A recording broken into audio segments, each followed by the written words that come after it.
আমরা ইংল্যান্ডে আসার পর থেকেই এই বিশেষ দিনগুলোতে বেশ মন খারাপ হতো।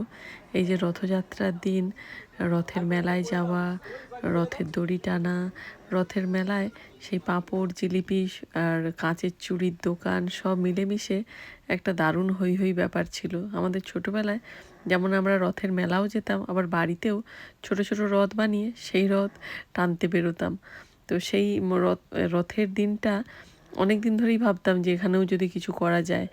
আসলে মানুষ বিদেশে যতই যাক, নিজেদের সংস্কৃতি, নিজেদের সেই যে ছোটোবেলার ভালো লাগাগুলো, নিজেদের দেশের এই সংস্কারগুলো, এগুলো কিন্তু মনেরও এক কোণায় ঠিক থেকেই যায়। তো সেসব থেকেই এবারে মাও যেহেতু ইংল্যান্ডে এসছে, সবাই মিলে ভাবলাম যে একটা ছোট্ট করে হলেও যদি রথ বাড়িতে বানানো যায়, তাহলে কিন্তু জগন্নাথ দেবের এই যে বিশেষ দিনটিকে সুন্দর করে সেলিব্রেট করা যাবে। অন্তত পাশের বাড়ির যে বাচ্চারা রয়েছে বা পরিচিত যারা ছোট ছোট বাচ্চাগুলো রয়েছে, সবাইকে ডেকে শুধু রথখানা একটু টানা হবে। তো সেই ভাবনা থেকে এগিয়েছিলাম যে ছোট্ট করেই একটা রথ হবে।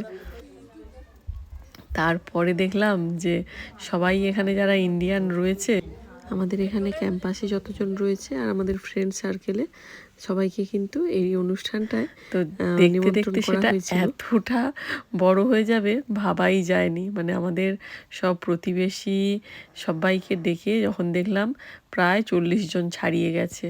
তো এতগুলো মানুষজনকে বসানো, অ্যারেঞ্জ করা, সব কিছু জগন্নাথ দেবের কৃপায় কিন্তু সব সুন্দরভাবে সুষ্ঠুভাবে হয়েছে। এবার এই রথ বাইরে নিয়ে যাব আর ঘরের সামনেটায় একটুখানি রথের দড়িটা টানা হবে।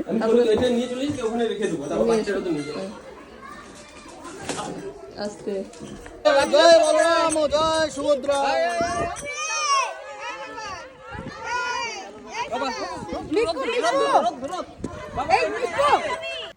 আমাদের ঘরের সামনেটাতেই এই যে রথে করে জগন্নাথ দেব এরকম ঘুরতে বেরিয়েছে।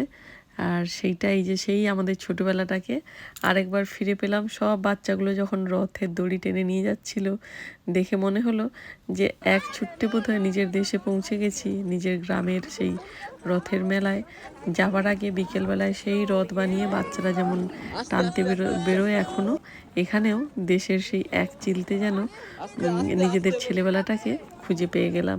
তো সব বাচ্চাগুলোও দেখলাম ভীষণ মজা করছে, ওদেরও খুব ভালো লেগেছে এই রথযাত্রার যে ব্যাপারটা। তো এই যে সবাই মিলে ঘরের সামনেই এইখানেই একটুখানি রথ ঘুরিয়ে তারপরে আবার বাড়ির মধ্যে ঢুকিয়ে নেব।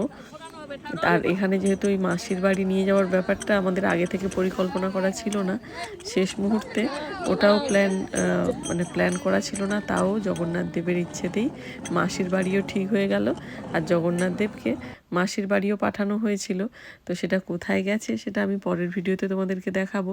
এখন আপাতত জগন্নাথ দেবকে ইংল্যান্ডে এই ছোট্ট করেই আমাদের বাড়ির সামনে একটুখানি ঘুরিয়ে নিয়ে তারপরে বাড়ির মধ্যে নিয়ে যাই চলো।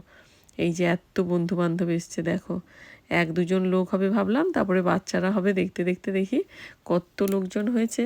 আর এই ছিল আমাদের আয়োজন, জিলিপি, খাজা, রথের মেলায় যেমন পাঁপড় ভাজা হয় সেই পাঁপড় ভাজা, এদিকে হয়েছে নারকেল কুচি দিয়ে ছোলার ডাল, এদিকে রয়েছে আলুর দম, আর এদিকে আরও একটা ছোলার ডাল আরেকজন বন্ধু বানিয়ে এনেছে। আর এদিকে লুচি ভাজা চলছে, মানে রথ টানার পরে সবাই মিলে প্রসাদ খাওয়া চলছে। তো সবাই মিলে এখানে খাওয়া দাওয়া, যেমন ঘরের মধ্যেও লুচি ভাজা চলছিল। আমরা ভেবেই রেখেছিলাম যে রথ টানার পরেই লুচিটা ভাজবো, ঠাকুরেরটা আগে ভেজে নিয়েছিলাম। আর 5 রকমের ভাজা, ওগুলোর আর ভিডিও করা হয়নি, যে ভাজার বা ওই সব ভিডিওগুলো এমনি ঠাকুরের সামনে ওখানে সাজিয়ে গুজিয়ে দিয়েছিলাম। তারপরে এই যে দেখেছো এত লোক হয়ে গেছে, মানে এখানে বসার জায়গায় কুলাচ্ছিল না।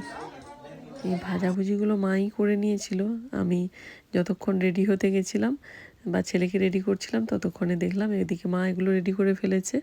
তো আমাদের এই ছোট্ট সুন্দর রথখানা নিয়ে আমাদের এবছর কিন্তু রথটা ভীষণ স্পেশাল হয়ে থাকলো আমাদের কাছে। আমাদের বিদেশের এই রথযাত্রা কেমন লাগলো জানিও কিন্তু।